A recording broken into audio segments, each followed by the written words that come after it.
Salut à tous, on se retrouve aujourd'hui pour parler du FC Barcelone en ce vendredi 28 février et on commence aujourd'hui avec la une du journal Mundo Deportivo. C'est une grosse info, ça parle de Vitor Roque, vous savez ce joueur qui est arrivé en janvier 2024 et ben là on est vraiment dans le sprint final par rapport à son départ. Il va partir, voilà, Roque en gros va être vendu, en gros regardez, Vitor Roque à Palmeiras, Erigo, c'est Fabrizio Romano qui le dit, hein. Vous savez qu'il est très fiable, Fabrizio Romano, qui va retourner dans le championnat brésilien.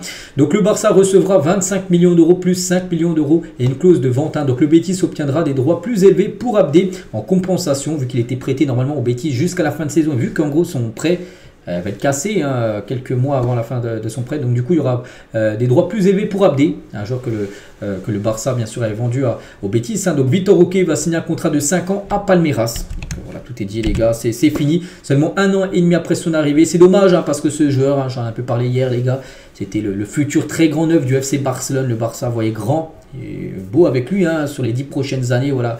Et du coup voilà, seulement 1 an après c'est déjà fini, c'est dommage. Bon, le Barça va recevoir en gros ce qu'ils avaient investi sur le joueur. Ils avaient investi à peu près aux alentours des 30 millions d'euros, ils vont recevoir à peu près 30 millions d'euros. Le Barça aura rien perdu, mais c'est dommage, hein, de laisser filer, je pense, ce talent Vitor Roque. Donc voilà ce qu'il y a à dire, hein, sur le joueur, ça pourrait être officiel aujourd'hui, hein, son départ.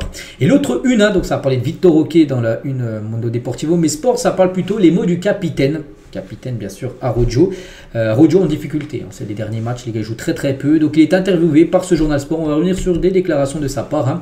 Donc tout d'abord il revient sur son erreur face au PSG la saison dernière, souvenez-vous, le rouge, hein, qu'il avait pris en quart de finale. Au début l'erreur du PSG m'a suivi surtout pour le reste de la saison, mais avec le temps j'ai oublié, hein, c'est du passé, une table rase, une nouvelle histoire à écrire. Voilà, pour lui, même si ça a été dur à passer, hein, parce qu'il a été beaucoup critiqué par rapport à ça, l'élimination saison dernière. Donc maintenant bien sûr il est passé à autre chose. Heureusement quand même, 1 an après les gars, il faut peut-être passer à autre chose, mais ça l'a beaucoup touché, hein. En 2017, je vivais dans ma ville natale, hein. Si quelqu'un m'avait dit que 8 ans plus tard, je porterais le brassard de capitaine du Barça, je ne l'aurais pas cru, hein. Ce que Flick demande aux défenseurs centraux est complètement différent de tout ce que j'ai vécu dans le passé. Je n'ai jamais joué comme ça auparavant, peut-être avec une ligne très haute, hein. Peut-être lui il jouait plutôt bas, bloc bas, que là on sait que la ligne est très haute, hein, défensive, et il n'a jamais joué comme ça en gros, hein.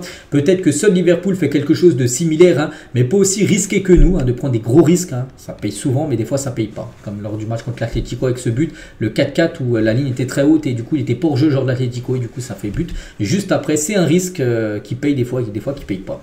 Nous sommes toujours des protagonistes, hein, parce que nous sommes le Barça, mais peut-être que dans les dernières minutes nous ne devrions pas prendre autant de risques, hein, surtout quand nous avons une avance. Donc là peut-être il revient sur le match contre l'Atlético où tu mènes de 2 plus 2.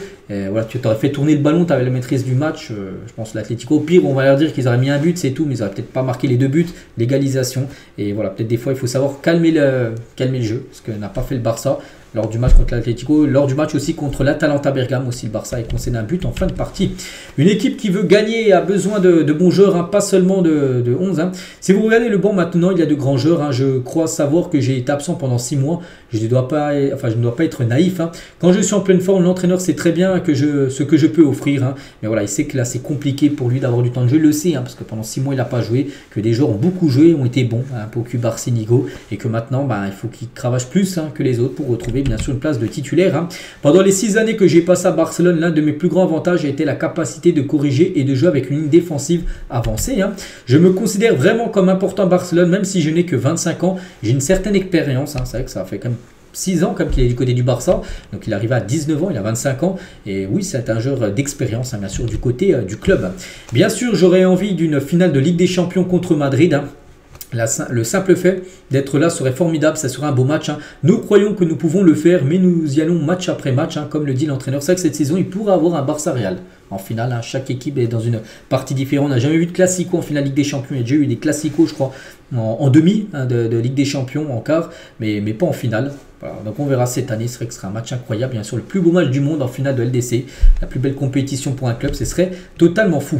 J'étais au Barça quand nous avions tant de problèmes économiques et autres, hein. Maintenant je reste pour profiter des beaux moments, j'aurais pu partir bien des fois, hein, mais non, je crois en ce projet, je suis heureux ici et je vais y rester longtemps. N'oublie pas qu'il a prolongé jusqu'en 2031 son contrat à Rojo, hein.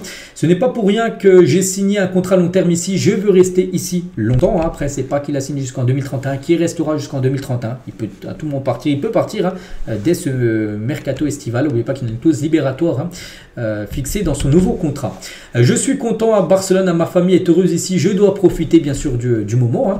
Je ne comprends jamais rien quand les entraîneurs parlent allemand entre eux. Hansi Flick parle anglais calmement, donc nous le comprenons bien, mais l'allemand c'est impossible. C'est que l'allemand c'est très dur. Bon, moi je comprends un petit peu l'anglais, vraiment très minime, alors l'allemand les gars, c'est que c'est très compliqué comme langue.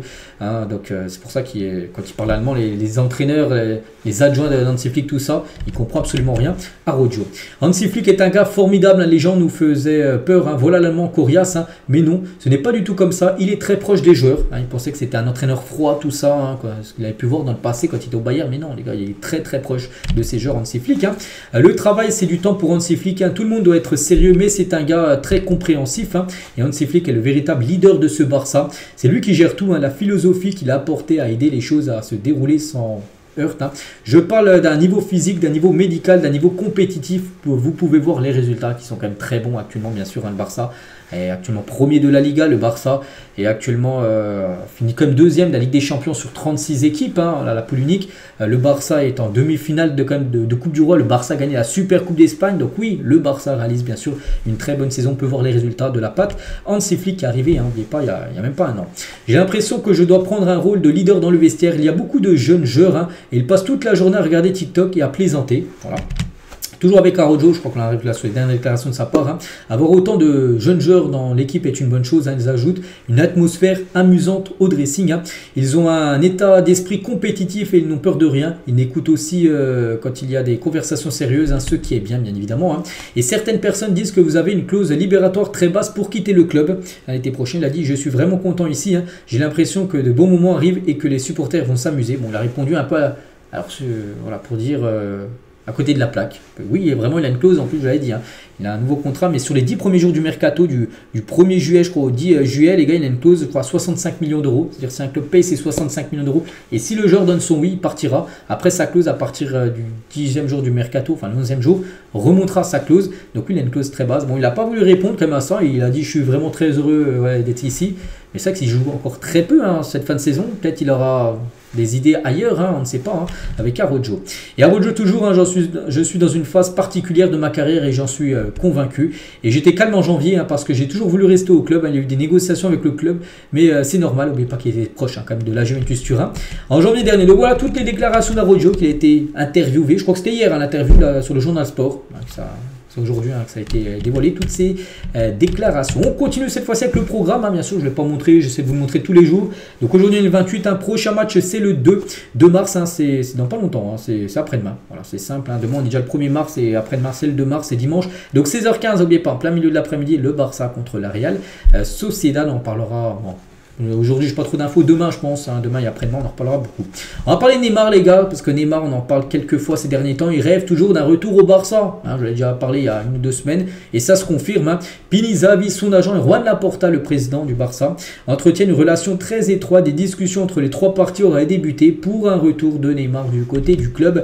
Donc, voilà, lui rêve de revenir, donc voilà, Neymar veut un retour de conte de fées, parce que bien sûr il a très apprécié son séjour au Barça il y a quelques années. Il aimerait tout simplement revenir, surtout un an de la Coupe du Monde. Il aimerait retrouver le top niveau européen dans un club comme le FC Barcelone.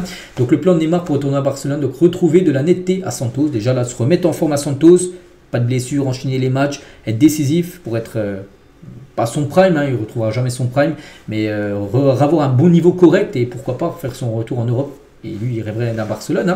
Rejoindre l'équipe nationale brésilienne pour se préparer à la Coupe du Monde 2026, qui est son objectif. Et rejoindre le Barça sur un transfert gratuit l'été prochain. C'est pour le Barça, parce qu'il est en fin de contrat en fin de saison. Pour le Barça, il pourrait avoir Neymar gratuitement. Après, il faudrait bien sûr que Neymar, les gars, son salaire, qui touchait à Lille, au PSG, tout ça, c'est pas possible. Si le Barça lui dit qu'à nous, on peut te donner ça, ce montant-là, je ne sais pas quelle somme, et si le joueur accepte, donc là oui, là il y a des chances qu'il pourrait revenir Neymar, avec des ventes de maillots, tout ça aussi qui serait, je pense, qui monterait en hausse avec Neymar. Après, je pense pas que ce sera un titulaire. Moi, je suis Hansi Flick, je dis voilà, tu viens, mais je mets les choses au clair. Je dis, je sais pas si tu auras beaucoup de temps de jeu. Tu viens, ok, mais pour moi, j'ai ma triplette Lamine Yamal, Rafinha, pour moi, qui sont meilleurs que Neymar. Après, oui, dans les rotations, tout ça, parce que de temps en temps, quand il y a beaucoup de matchs, tu peux faire tourner, ou rentrer en cours de jeu. Voilà, là, il aura ce rôle-là, un peu à la Ferran Torres, hein, vous avez vu. Voilà, s'il accepte tout ça, Neymar, bah, moi, je serais totalement ok pour un retour, bien sûr, de Neymar du côté du club. Donc, oui ou non, hein, pour Neymar. Donc, on verra ce que décidera, bien sûr, le club. On va parler aussi, tiens, de Nico Williams, un joueur que le Barça a beaucoup ciblé l'été dernier, bon après l'Euro, hein, souvenez-vous, hein, c'était l'objectif numéro 1, bon ça s'est pas fait. Et il semble que Barcelone ne soit plus très intéressé par Nico Williams, hein, et le joueur surtout, on a plutôt vu des rumeurs qu'il devrait plutôt aller en première unité d'Arsenal, hein, il pourrait filer là-bas. C'est que le Barça, c'est que là on en parle très peu parce que le Barça n'est plus intéressé par Nico Williams, il y a peut-être d'autres joueurs. Peut-être Neymar, les gars, hein, qui est moins cher, bon, plus vieux, hein, bien sûr, mais s'il pourrait arriver gratuitement, alors que Nico Williams, c'est 58 millions d'euros. Voilà, donc tout ça font que peut-être il y a plus de chances que Neymar revienne au club qu'une arrivée de Nico Williams.